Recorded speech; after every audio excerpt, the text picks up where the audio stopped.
the Cohen's disease. Anybody has heard about IBD or inflammatory bowel disease? No. Inflammatory bowel disease, the people who have it, number one, they have very difficult life because they, just like celiac, okay, celiac is fine, there's a gluten in that, you avoid it. But with the Cohen's disease, you do not know what is going to trigger the inflammation in your colon, number one. And number two, it can happen in any part of your large or your small intestine. It's not a single place where it can happen. And it is also,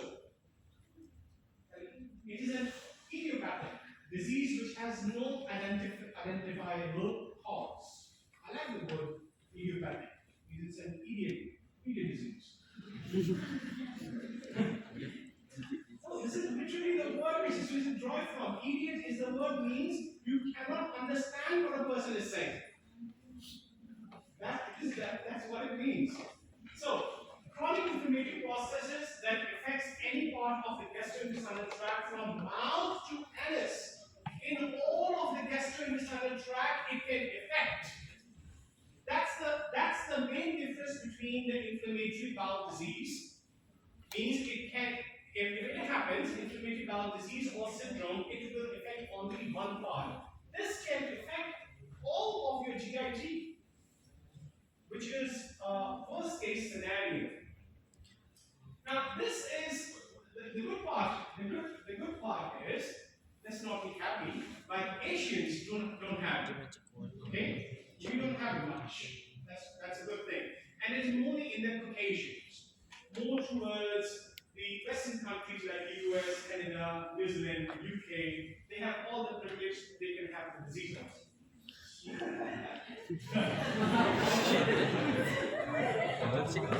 Now, if we look at the Cohen's disease,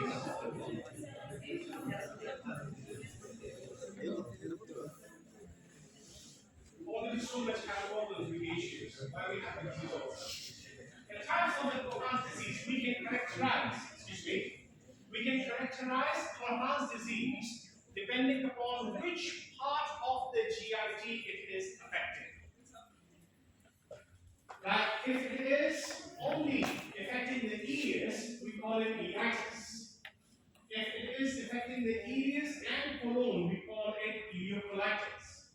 And if it is affecting the proximal part of the duodenum, we call it gastroduodenal Cohen's disease.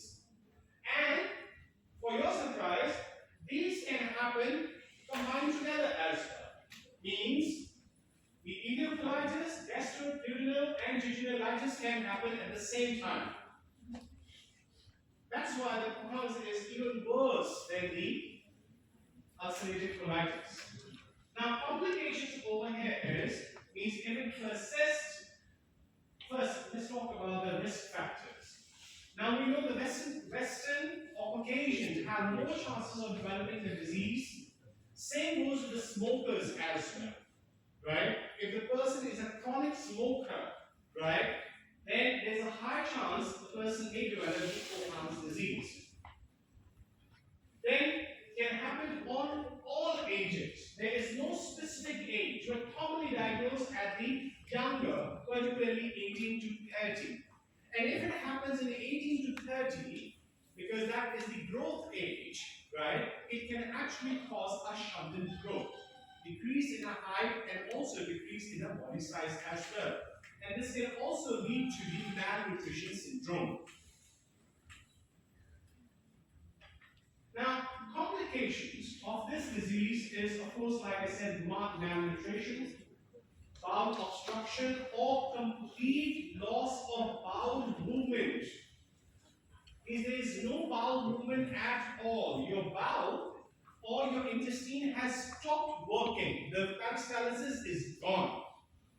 So the person has to be on the drugs, which are known as gastrokinetic drugs, in order to make your bowel movement normal. Sounds bad, right? Then, fistula and ulcers and abscess are very there. Now, any genetic factors and any factor may cause it. This is just an idea that these diseases, this is NOD, this genes, these NOD genes, ND2, ILR23R, all of them, they are be suspected. It is literally no diagnosis. I mean, like we have in the HLA QD2, these ones are not definitive, right? But if someone has these genes with a high expression of such, we can say the person may develop the Cohen's disease. Geographical location, like I said, in the western or the northwestern countries, it is high. The smoking is very important. It may lower the intestinal defense and may induce the inflammation and cause the immune system activation as well. Now, signs and symptoms are abdominal pain, intense abdominal pain. So much that actually a person cannot move. Diarrhea and rectal bleeding means the person will bleed blood. This will lead to loss of a lot of blood and then eventually into the blood loss, anemia. Weight loss is mainly because whatever a person is eating, it is not being absorbed. Hence, it may lead to the weight loss. And last but not least is the fever. Now the treatment over here for the mild stage is antidiarrheal drug. Of course, there is no main treatment for the disease. We can only treat based upon the symptoms. Hence, the symptomatic treatment is there. And the symptoms are written over here. The diarrhea is there, we will treat diarrhea. The fever is there, we will treat fever. Then there's inflammation of the bowel, we will treat it with the anti-inflammatory drugs. We don't have any much options left. So anti-diarrheal drugs are given, loperamide, silent powder, anti-inflammatory drugs, for example, 500 salicylate.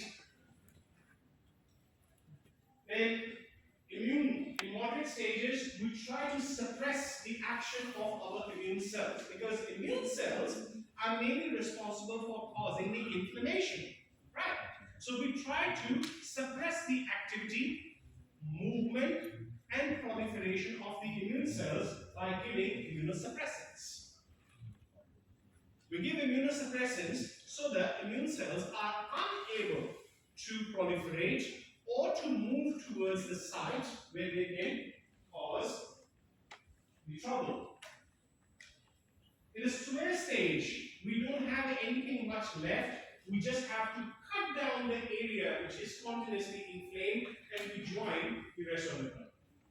You will literally cut down the part which is being affected by the Cohen's disease and we shorten the colon or the intestine. That's the only thing we can do. How to prevent it? Again and again it has been said, stop smoking. No moderation. Cessation of smoking. Manage stress well, eat healthy, exercise regularly. This is common for all the disease, right? That you have to keep your mental state intact and do the exercise and everything. But you can see over here, the treatment are symptomatic, while the prevention is generalized. So, if a person develops it, it's maybe bad luck. Now, in the pregnancy, it is a very bad news because if the pregnant woman has a previous history of Cohen's disease or recently developed during the pregnancy, it may lead to the premature labor or even miscarriage as well. The chances of inactive IBD patients for complications should be significantly increased. Chances of active IBD patient complication will be higher. Now, the low birth weight of the newborn, and there is no more explanation needed why low birth of the weight, because the mother is malnutrition. It is unable to provide the nutrition for the offspring not adequately. Now here you can see that is an ulcerative colitis, or a colitis means mere inflammation of the colon, and here is the Cohen's disease.